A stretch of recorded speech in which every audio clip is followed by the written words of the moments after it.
My name's Michelle and I'm chairing this lot of sessions. So I just want to start by acknowledging that we are on Kaurna land and it always was and always will be. So as it's quite a tight schedule, I'll just keep moving it along for us. So the first person that I'd like to introduce up here is Shaquille Graham. And talking about the role of Maori cultural identity loss in Rangatahi youth Maori suicide.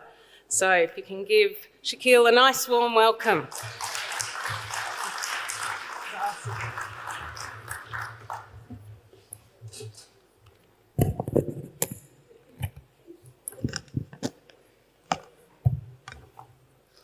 He honore, he karoria ki te atua, he maungarongo ki te whenua, he whakaro pai ki ngā tangata katoa.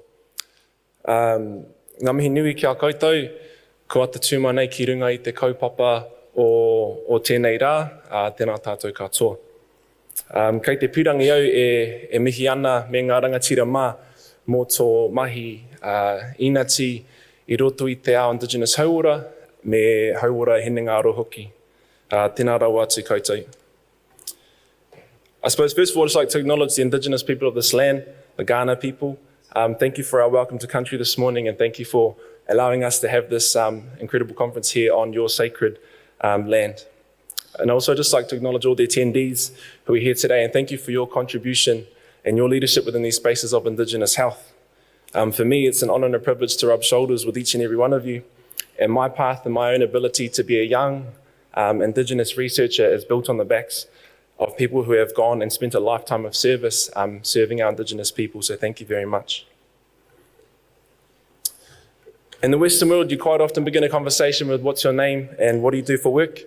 But in the Māori world, we begin this conversation with where are you from? Nā reira, he uri no te aroa me tānu I waka, a ngā hapu o Ngāti Rangatihi me Ngāti Mahuta. Ko taupiri me tarawera o ku maunga, ko waikato me tarawera o ku aua, ko te puia me rangitihi o ku marae. These are the landmarks of my ancestors, and they are an intrinsic part of our identity. These are our wharenui, our bodies of water, and our mountains. For me, these are my tūranga waiwai, my place to stand, and my ukaipo, my place of spiritual and physical nourishment. So for me, it's an honour to bring them with me today and to have them here in Wairua, I suppose. Te toto o te tangata he kai, te oranga o te tangata he whenua. While food provides for the blood in our veins, our health is drawn from our lands. My name is Shaquille Edward James Graham. I suppose above all, I'm a husband and a father and a current PhD student at the University of Waikato and a Kaupapa Māori researcher within the Crown Agency of Te Whatiora Health New Zealand. And it's an honour and a privilege for me today to share with you my recent master's thesis that looked at the relationship between Māori cultural identity loss and Rangatahi Māori suicide. I suppose to understand that whole research, we have to go a bit broader and understand the current landscape of Māori mental health. In 2019, the Health Quality and Safety Commission stated that Māori are overrepresented in almost every type of illness and every known determinant that leads to poor health. And within Aotearoa, these significant health inequities have been heavily entrenched since colonisation and have been until this day. These health inequities can be defined as differences in health that are avoidable, unfair and unjust. In particular, over the last few decades, we've seen a substantial rise in mental health inequities, and particularly the inequities within suicide for Māori and non-Māori. This graph shows the last 2 decades, as we can see that gap is continuing to widen. In 2020, our Prime Minister Jacinta Ardern actually stated that mental health and suicide in New Zealand is now a national tragedy and one of the greatest long-term challenges we are facing as a nation. In 2015, New Zealand had the highest attempted suicide rates in the OECD at 20,000. 5 years later, Māori had a death per 100,000 of 20.24 for suicide, which was almost double that of non-Māori at 13.01. Also within the same year, 42% of all suicide-related deaths were Rangatahi Māori aged between 15 and 24. I suppose for me to personally reflect on this and humanise these statistics, What that means for me in my small hometown of Rotorua, with a population of roughly 65,000 people and a Māori population of 30,000, 6 this year will die by suicide and 3 will be between ages of 15 and 24. And for us in our small town and growing up, there's a bit like living in a fishbowl. Everyone knows what happens and everyone knows what everyone gets up to. This isn't just data, and this is most likely whānau or family and friends that each and every person knows year in and year out. I've always asked myself, why? I suppose the core objective of this research was to find root-based causalities and solutions in suicide for Rangatahi Māori. And this was premised upon one of our traditional whakatauki, he tina ki runga, he tāmori ki raro. In order to flourish above, one must be firmly rooted below. And for me, this kind of gives me a picture, and as a tree has its roots, so did that of suicide, and it's the bad roots of a tree that produce bad fruit. So as most research goes, we started off with a lit review. And I suppose the 2 key themes that were illuminated within that lit review in suicide for potentiation for Māori was a disadvantaged status of Māoridom across the key sectors of health, justice, education, welfare, etc., and the effects of colonisation, which is where the disadvantaged status of Māoridom found genesis or kind of was catalysed.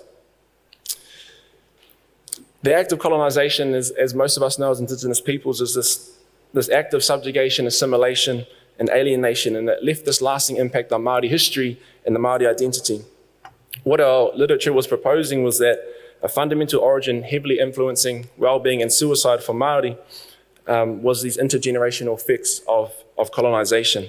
And it left Māori occupying this vulnerable position within society, and it generationally has ruptured the Māori identity. Tom Mason sums it up best, I suppose, the great Sir Mason Jerry. Suicide cannot be understood only in terms of personal history or individual psychology, for the individual is part of an ethnic history, and where colonisation has occurred, the scars of oppression and humiliation remain, and for some, this has become intolerable insofar as it ends the pain of emptiness and the futility of trying, that suicide now becomes an option. So this lit review really set us up with our aims, and that was to investigate the causal relationship between Māori cultural identity loss and the adverse wellbeing outcomes for Rangatahi Māori, specifically that of suicide. And I suppose the 2 gaps that we sought to plug was a continual embedding of Kaupapa Māori research, which I'll touch on the next slide, and a deeper analysis into Māori identity factors and wellbeing outcomes. And this was key as we kind of saw Māoritanga or Māori culture as a whole as a broad, multifaceted culture, and this needed to be unpacked in further depth. So we undertook a Kaupapa Māori methodological investigation, I suppose, with the principles of Kaupapa Māori theory anchoring and embedding throughout the research processes. Since the late 80s or 1990, many rangatira, I suppose, have contributed to the development of Kaupapa Māori theory, most notably Graham and Linda Smith, Leonie Pihama, etc. And I suppose the outcome of all their collective endeavours has been these 8 key principles of Kaupapa Māori, and I won't touch on them for time, but I do encourage you, if you aren't familiar with Kaupapa Māori methodology, to have a read up, because it is really beautiful. But what these principles and what the theory represents is a methodology that derives out of our own cultural, epistemological, metaphysical kind of foundations, and it incorporates all that is mātauranga Māori, Māori knowledge, Māori pedagogy, and tikanga Māori, which is our customary law and all those kind of things. So essentially it's research by Māori, for Māori, with Māori, and it challenges the dominant Western approach.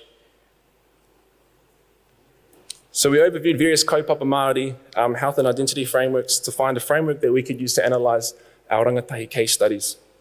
And through this overview, the Whiti Te Rā model of identity and health was identified as the prime model for the purpose of this investigation. This is quite a new model that came out in 2021, and it was formulated by a group of Māori clinical psychologists, Drs. McLachlan, Waikare Moana Waituki, Parewahaika Carlson, and Horiana Jones. And just a quick mihi to you all for allowing me to use this taonga within my own research. So I'll try to do it justice in describing it. But what Whiti Te Rā is, I suppose, a framework that intrinsically links Māori cultural identity with health and wellbeing outcomes. And it conceptualizes Tamanui Te Rā, or Tamanui Te Rā as the sun with his 6 hihi or sunbeams, as the 6 key cultural pathways of the Māori identity. And this is Reo Māori, our Māori language, Te Taiao, our relationship with the environment, Wairua, loosely translated into spirituality, Mahi-a-toi, so our Māori expressive art forms, Takepu whānau, our Māori relational values, and Whakapapa, which is genealogy and relationality. So each of these sunbeams, I suppose, is able to burn brighter through the increase in mahuru and hono, which are these concepts of knowledge and engagement. So overall, this whole framework is trying to move a person from a state of Mauri Moe through to Mauri Ora. And I'll just quickly touch on what that is. So Mauri within Māoridom, as loosely, it's the concept of an inner life force, I suppose. And it shapes your spirit, contextualizes your body, and balances your mind. So to be in a state of Mauri Moe is to have this Mauri asleep, or in this state of unknown potential, which quite often correlates to adverse health and well-being outcomes. In contrast, to be in a state of Mauri Ora is to have that Mauri, or that life force, flourishing, full of vitality and energy. So essentially, this framework is trying, across those 6 ara, is trying to move Māori through to this optimal pathway of Mauri Ora.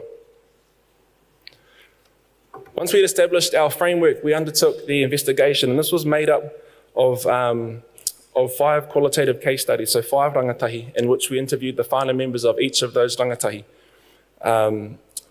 5 was specifically chosen for this master's thesis due to the need for information richness, the specificity of the topic, and largely because of the potential vulnerability of the participants. Each of these kōrero, I suppose, was 2 hours long with the whānau members, and within these interview sessions, I suppose, a Kaupapa Māori approach was guiding it. We used a semi-structured interview schedule, which was kind of really allowed a more organic and flexible conversation, so it didn't feel like they were getting interviewed. And then through this, we were unpacking the 6 ara of their rangatahi and unpacking where their cultural identity was at. Once we had completed our interviews with our participants, we used reflexive thematic analysis just to identify our themes across the data. And then we had various ethical considerations, and I'll just draw one of those out for the purpose of time, but a heavy one was one that was largely, I suppose, quite different to standardized Western research, was our sampling method. And we used a purposeful sampling method. So this is where I handpicked the participants, and they were either whānau or extended whānau, or people who had a significant rapport with prior to having these conversations. And it was seen that my dual role as a researcher and a whānau member would give the greatest protection, I suppose, for the participants when having these kōrero that were unearthing these deep traumas.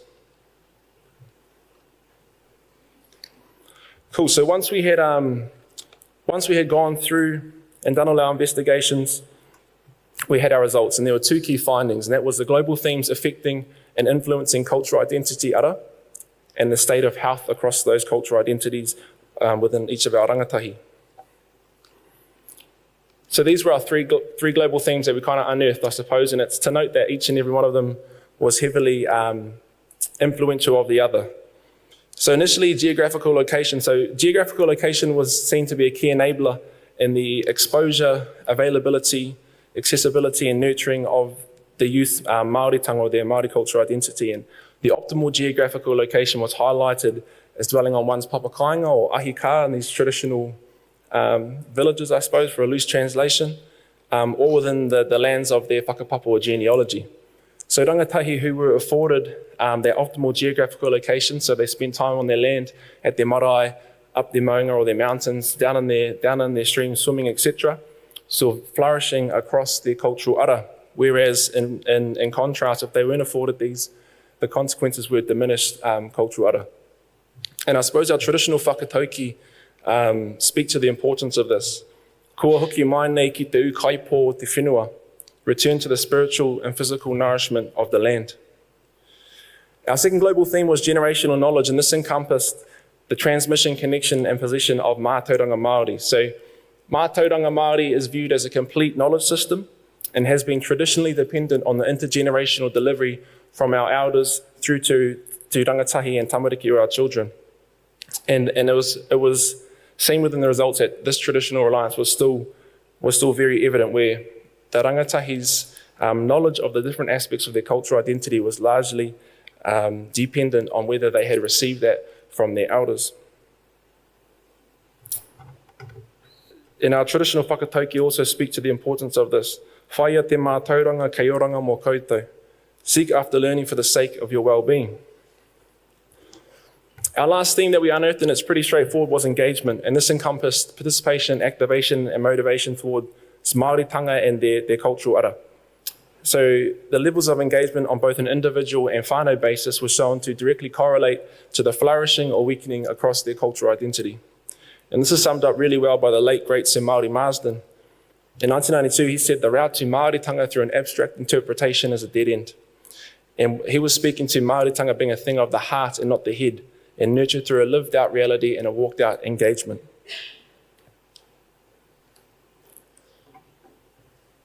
So I suppose once we identified what our three themes were, we had this pathway to Mauri Ora that were kind of illuminated. So for our rangatahi, if they're afforded optimal geographical location, so they're growing up around their papakainga, they have high generational knowledge transmission within their whānau, so this is getting fed through the generations, and there's high levels of engagement on an individual and whānau basis, they're most likely going to see flourishing cultural ara across all 6 of the whiti sunbeams, I suppose.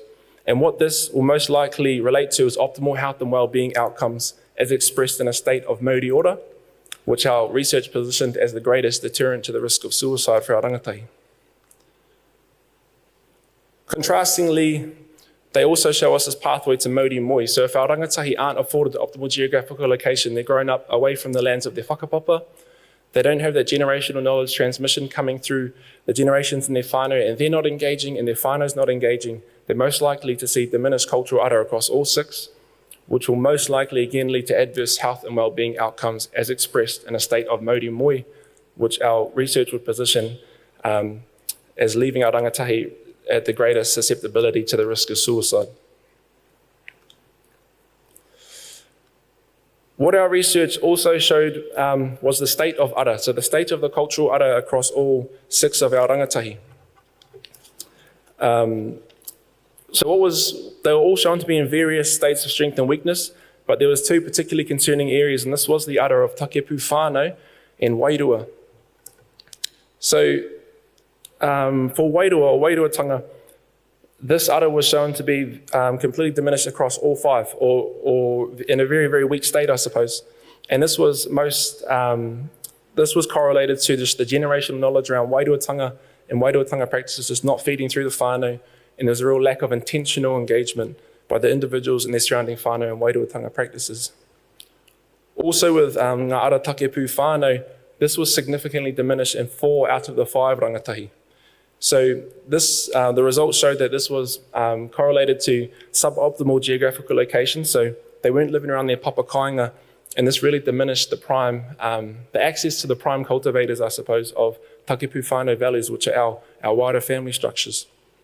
There was real breakdowns in the generational knowledge around mātauranga Māori whānau and parenting philosophies, and a real lack of engagement in takepu whānau values.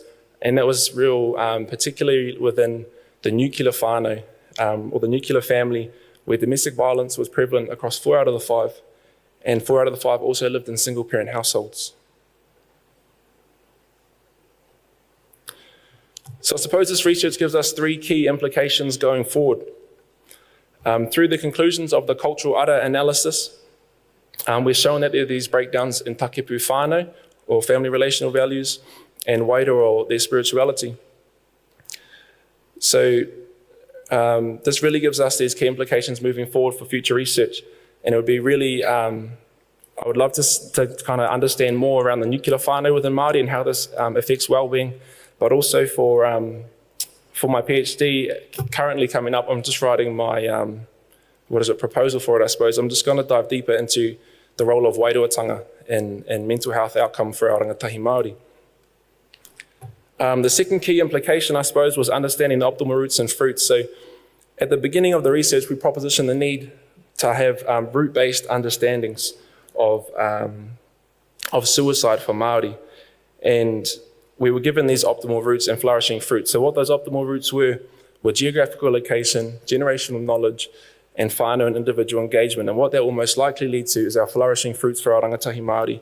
And that's optimal health and wellbeing outcomes, Mauri Ora, and the greatest protection for each and every one of them against suicide.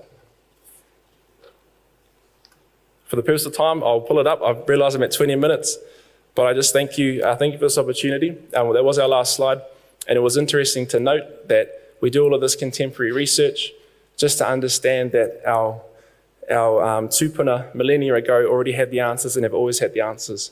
He tina ki runga, he tāmure ki raro.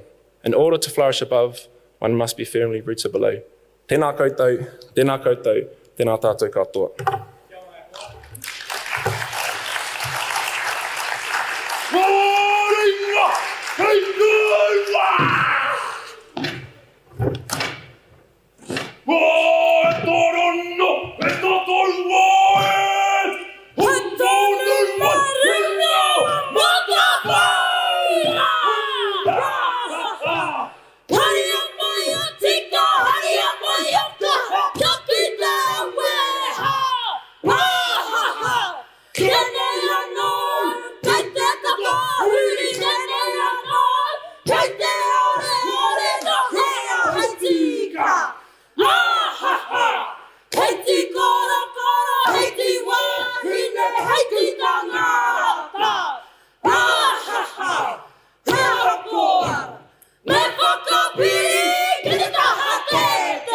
Whakapapa